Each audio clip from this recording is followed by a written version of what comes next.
Hello everyone, जय शिव शक्ति। तो कैसे हैं आप सभी लोग? आई होप कि आप बहुत अच्छे होंगे और अपनी अपनी लाइफ में काफ़ी अच्छा कर रहे होंगे। ओके, तो आज का जो टॉपिक है वो मैंने खास डिवाइन फेमिनिन्स के लिए बनाया है। ओके अच्छा, डिवाइन फेमिनिन्स मैं आप लोगों से एक बात कहना चाहती हूँ। आप लोगों ने बहुत सुना ना कि इनर वर्क करो, इनर वर्क करो, इनर वर्क करो पर इनर वर्क करने के बाद असल में होता क्या है ना?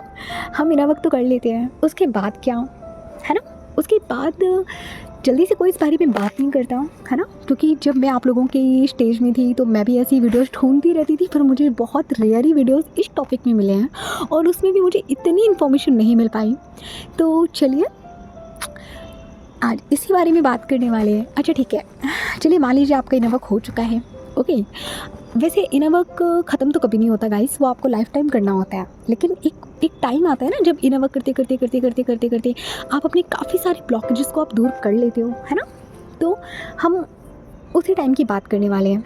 मान लीजिए कि आपके 80 to 90% आपके ब्लॉकेजेस दूर हो चुके हैं।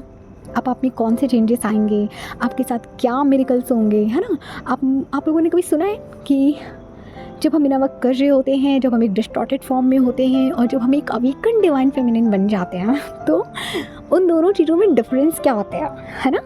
तो चलिए आज के इस टॉपिक में मैं आपको यही बताने वाली हूँ। ठीक है गाइस, देखिए सबसे पहले मैं आपको बताऊंगी, कुछ लोग ऐसे भी आएंगे इस वीडियो में जो मे भी शायद अभी डिस्टॉर्टेड फॉर्म में हो, है ना, जिनके भी dark night of the soul चल रही हो, या फिर कुछ लोग ऐसे होंगे जो अभी भी इनर वर्क कर रहे होंगे और थक चुके होंगे। कहीं ना कहीं उनका माइंड उनसे कह रहा होगा बस अभी और कितना काम करना है, इतना तो कर चुके हैं, ब्लॉकेजेस तो ख़त्म ही नहीं होते हैं, कार्मिक तो ट्रिगर पे ट्रिगर किए जा रहे हैं, हम तो थक चुके हैं, अब हमसे होता ही नहीं है। रिलैक्स रिलैक्स रिलैक्स थोड़ा सा आराम भी कर लिया करो, ठीक है? इनर वर्क के पीछे इतना मत भागो कि अपना सुकून ही खो दो। करना है, लंबी जर्नी है, आई नो, होगा पर धीरे धीरे ही होगा, ठीक है? इतनी जल्दी चीज़ें नहीं होती हैं, थोड़ी सी टाइम टेकिंग होती है। और ट्विन फ्लेम जर्नी तो काफ़ी पेशेंस भरी जर्नी है, आपके अंदर पेशेंस होना चाहिए, ठीक है? तो चलिए आज के इस वीडियो में हम इसी बारे में बात करने वाले हैं। अगर आपने अपनी ब्लॉकेजेस को 80 to 90% हील कर लिया है, तो उसके बाद आप में कौन कौन से चेंजेस आएंगे। ओके, देखिए सबसे पहले तो जब आप हाई वाइब्रेशन में जाने लगते हो, है ना, इनर वर्क जो होता है ना, इनर वर्क में जैसे आपका आता है 7 चक्रा हीलिंग और आपके बहुत सारे ब्लॉकेजेस जिन्हें आप एक एक करके दूर करने लगते हो। और जब आपकी जर्नी 80 to 90% कंप्लीट हो जाती है और जब आप हाई वाइब्रेशन से डील करने लगते हो, आप हाई वाइब्रेशन में जाने लगते हो, तो सबसे पहले आपका जो मैनिफेस्टेशन है वो ऐसे वर्क करने लगता है जैसे कि कोई जादू हो रहा हो, है ना? मैं तो यहाँ पे आपका एक्सप्लेन भी नहीं कर सकती, चीज़ें ऐसे काम करती है ना कि आप सोचोगे ओ माय गॉड, कैसे, हाउ इज़ तो पॉसिबल, है ना? मेरे केस में क्या हुआ था, जब मैंने अपना इनर वर्क मैं कर रही थी और काफ़ी हद तक कंप्लीट कर लिया था, ठीक है, और फुली सरेंडर कर दिया था डिवाइन को भी, सब कुछ सारी चीज़ें एकदम बैलेंस कर ली थी मैंने। तो जब मैं हाई वाइब्रेशन में थी, आपकी स्किन में चेंज आता है डिवाइन फेमिनिन्स, ठीक है? आप जैसे चाहोगे आप बिल्कुल वैसे ही खुद को बना सकते हो, ठीक है? अगर आप चाहते हो कि आपकी स्किन ग्लोइंग हो तो मैं आपको लिख के दे रही हूँ, आपकी स्किन वैसी हो जाएगी। जैसे आप अपने हेयर्स को चाहते हो कि आपके हेयर्स लंबे हों, स्मूथ हो, सिल्की हों, वैसे आपके हेयर्स भी हो जाएंगे। कहीं ना कहीं आपकी जो मैनिफेस्टेशन पावर है वो बढ़ जाती है, इवन इतनी ज़्यादा बढ़ जाती है कि चीज़ों को सोचते ही चीज़ें आपके सामने कंप्लीट हो जाती हैं। मेरे साथ क्या था, जैसे मान लीजिए मैं आपको कुछ एग्जांपल यहाँ शेयर करना चाहूँगी, अपना पर्सनल एक्सपीरियंस है मेरा ये। तो जब मैंने इनर वर्क किया उसके बाद फिर जैसे कि मैं सोचती थी यार आज ना मेरा मोमोज़ खाने का मन कर रहा है, कौन जाए इतनी दूर जाके कौन लेकर आए, छोड़ो हटाओ। आप बिलीव नहीं करोगे, कहीं ना कहीं से मुझे मोमोज़ मिल जाते थे, ठीक है? और ऐसा नहीं कि ये एक्सपीरियंस कोई एक बार कराओ, काफ़ी बार मेरे साथ ये सब चीज़ें हुई हैं, ये सारे मिरेकल्स मेरे साथ हुए हैं। ओके, और एक चीज़ मैं आपको और बताती हूँ कि मेरे साथ एक चीज़ थी कि मैं कभी भी मैं व्रत नहीं रख पाती थी कभी भी। जैसे कि तीज का व्रत है, करवा चौथ का व्रत है, तो मैं नहीं रख पाती थी, है ना? डीएम के लिए भी मैंने करवा चौथ का व्रत रखा था, उनके लिए भी। तो जब तीज के व्रत की बात, तीज का व्रत तो आपको सबको पता है, उसमें तो आपको 24 आवर्स के बाद ही आपको पानी पीने के लिए मिलता है, इवन 24 आवर्स भी नहीं, कितना आई थिंक 35 और समथिंग कुछ हो जाता है ना, तब आप पानी पीते हो, है ना? आप बिलीव नहीं करोगे, मेरा तीज का व्रत था, मैंने तीज का व्रत फर्स्ट टाइम रखा था शिव जी के लिए। और मुझे नहीं पता मेरे अंदर एनर्जी कहाँ से आ रही थी। मुझे बिल्कुल भी एक बार भी मुझे प्यास नहीं लगी कि मुझे पानी पीना है, मेरा गला सूख रहा है, कुछ नहीं। इवन आई डोंट नो मेरे अंदर से एनर्जी कहाँ से आ रही थी, मुझे खुद नहीं पता। शायद वो भगवान शिव की ब्लेसिंग थी मेरे पे, डिवाइन की ब्लेसिंग थी। मुझे बिल्कुल भी प्यास नहीं लग रही थी और मैं रेगुलर ऑफिस भी जा रही थी, ठीक है, और 1-2 बच्चों को ट्यूशन पढ़ाती थी तो मैं वहाँ पे भी जा रही थी। अब आप सोच सकते हो ऑफिस में भी मेरा काम टेली कॉलिंग का ही था, जो कि वहाँ पे मुझे लगातार कॉल पे बात करना होता है। इतना बोलने के बाद भी जो मेरी एनर्जी है, मुझे नहीं पता वो एनर्जी कहाँ से आ रही थी, पर एनर्जी आ रही थी, ठीक है। और मैं आपको बताऊँ तो फिज़िकली मैं थोड़ी सी वीक हूँ, और इन सब चीज़ों के बावजूद एनर्जी कहाँ से आ रही थी आई डोंट नो। ये कुछ मिरेकल्स थे जो मेरे साथ हुए। अच्छा, फिर क्या था कि मैं थोड़ा सा ओपनली आपको यहाँ पे बताना चाहूँगी डिवाइन फेमिनिन्स। जब मैंने डीएम के लिए करवा चौथ का व्रत रखा, मेरे साथ अब तक का ये रिकॉर्ड था कि मेरे जो पीरियड्स हैं वो कभी डिले नहीं हुए थे। और जब मैंने डीएम के लिए व्रत रखा, मुझे याद है भी last year 20 November October, please आप डेट देख लेना, मुझे याद नहीं है। 20 को मुझे याद है कि 20 को ही करवा चौथ था मेरा, और वो दिन ही मेरे पीरियड्स आने थे, ये भी पता था। मैंने डिवाइन को बस बोला कि गॉड प्लीज़ आज नहीं, एक दिन आप आगे बढ़ा दो, पर आज नहीं। और आप बिलीव नहीं करोगे, वो प्रॉब्लम मुझे नहीं हुई।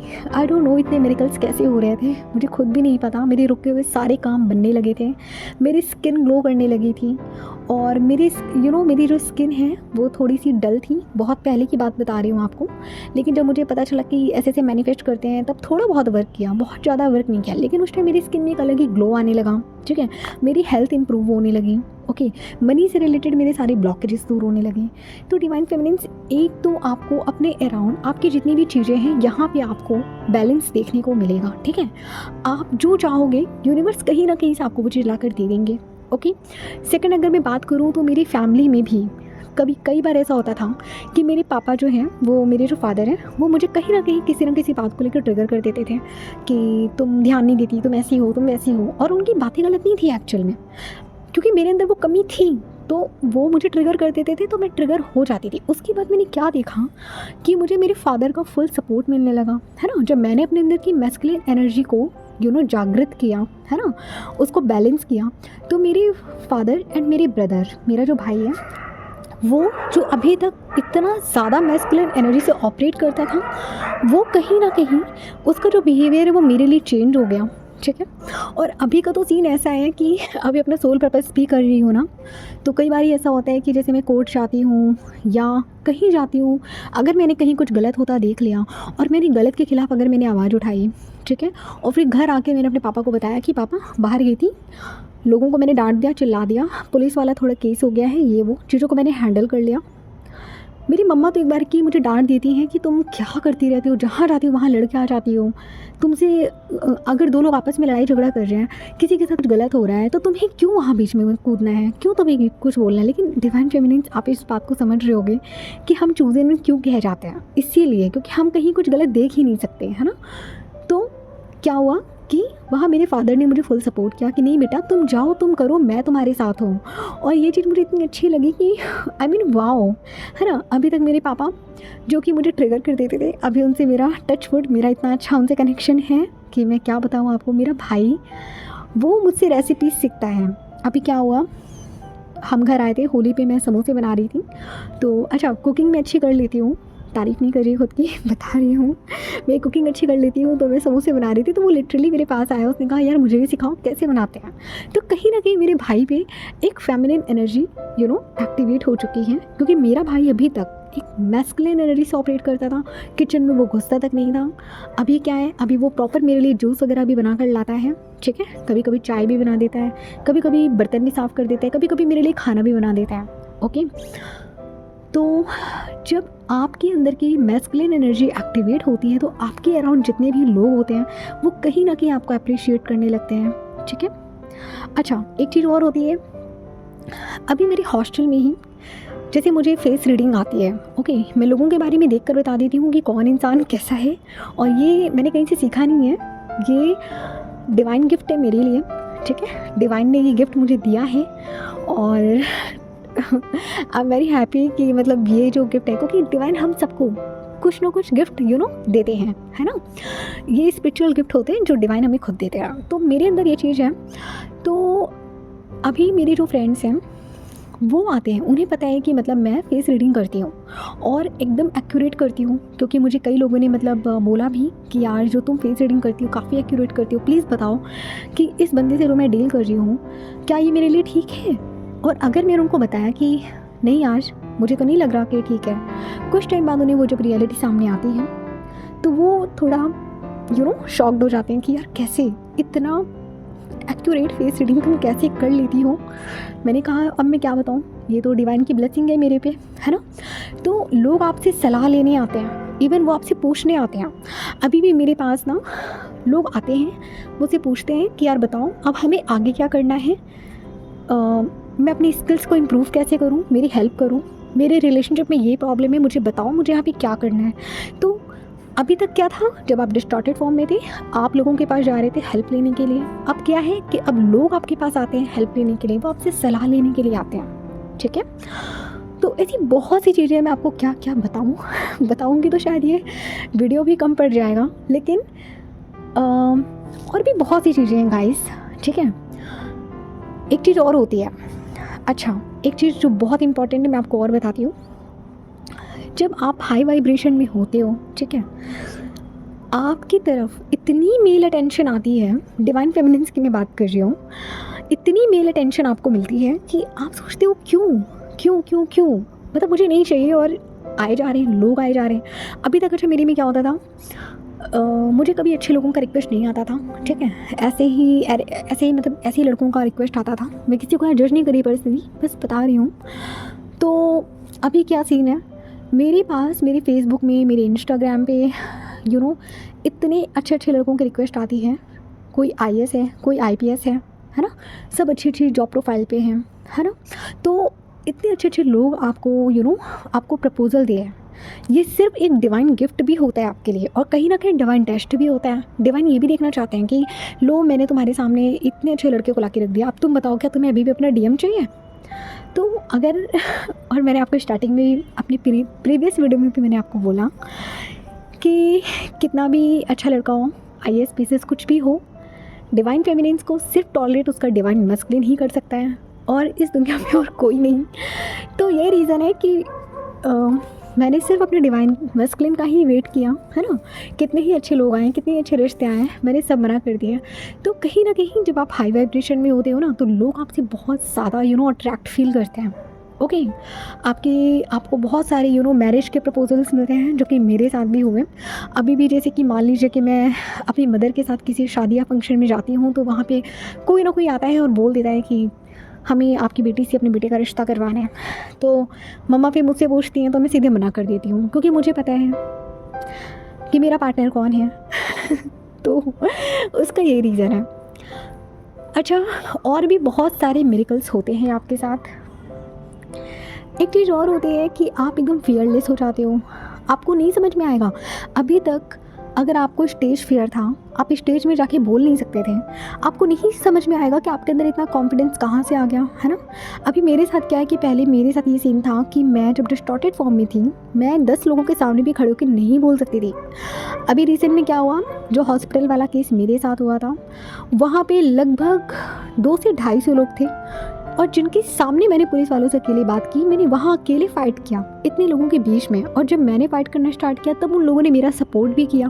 पब्लिक ने मुझे सपोर्ट भी किया वहाँ पे। और कहीं ना कहीं मैंने वहाँ पे खड़े होकर लोगों को बोला कि आप लोगों को पता होना चाहिए कि आपके राइट्स क्या हैं, है ना। हम सबको पता होना चाहिए कि हमारी कौन सी राइट्स हैं। तो मुझे काफ़ी अच्छा लगा। फिर वहाँ पे एक लड़के ने आके मुझसे बोला कि दीदी प्लीज़ आप मुझे हेल्प करो, आप मुझे बताओ कि आप मुझे पुलिस वाले भैया का नंबर दे दो, मुझे नेक्स्ट टाइम कोई हेल्प चाहिए होगी तो मैं उन्हें कॉल कर लूँगा। जो हॉस्पिटल वाले केस में मेरे साथ हुआ था, आई थिंक अपने एक वीडियो में मैंने आपको इस बारे में बताया था ना। तो मैंने उनको बोला, इवन जितने भी लोग वहाँ बैठे थे हॉस्पिटल में, जो कि मैं देख रही थी कि काफ़ी लोग वहाँ पे अनएजुकेटेड थे, जिनको अपने अपने सेफ्टी रूल्स भी नहीं पता, जिनको अपने राइट्स भी नहीं पता। मैंने उन सबको वहाँ पे खड़े होकर बोला कि देखिए, आपको अपने हक़ के लिए लड़ना है, ठीक है। अगर आप यहाँ चुप रहोगे ना, तो कोई आपकी हेल्प करने के लिए नहीं आएगा, ठीक है। और फिर मैंने उनको पुलिस का नंबर भी दिया। मैंने उनको बोला आप 112 पे कॉल कीजिए, पुलिस खुद आएगी आपकी हेल्प करने के लिए, ओके। और पुलिस को आपकी हेल्प करनी ही पड़ेगी, ओके।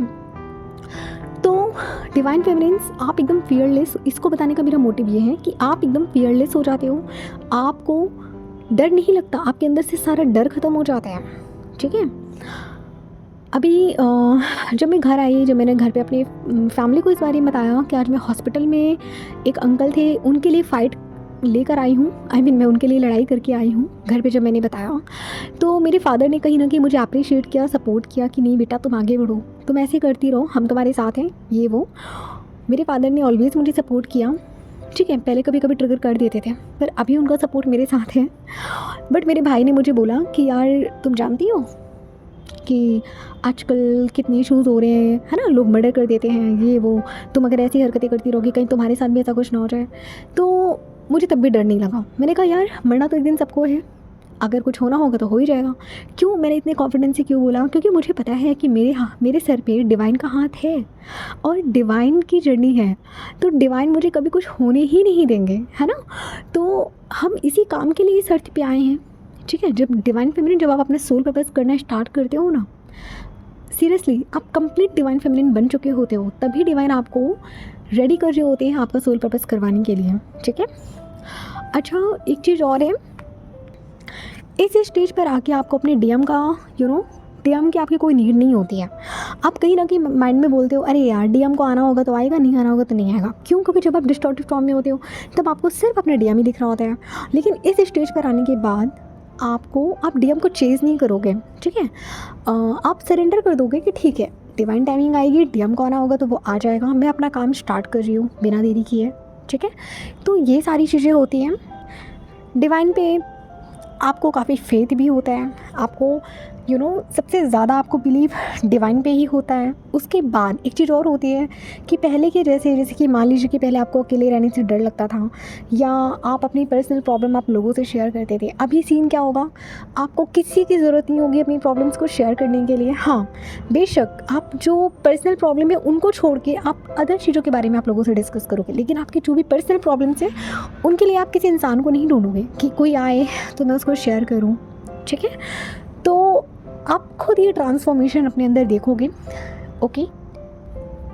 तो मेरा आप लोगों से यही कहना है, इनर वर्क करते जाइए, इनर वर्क मत छोड़िएगा।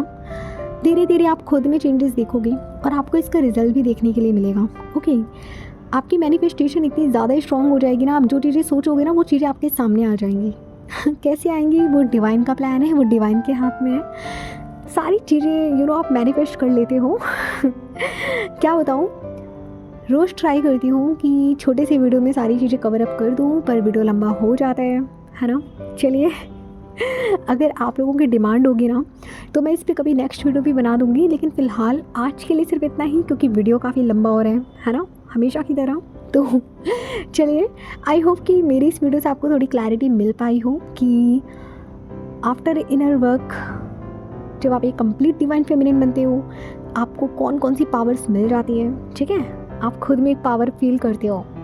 फिर आपको किसी की ज़रूरत नहीं होती है, ओके। तो आई होप कि मेरी इस वीडियो से आपको काफ़ी क्लैरिटी मिली हो, काफ़ी कुछ समझ आया हो। चलिए फिर मिलते हैं हम किसी नेक्स्ट टॉपिक में, तब तक अपना ध्यान रखिएगा। Take care, have a good day.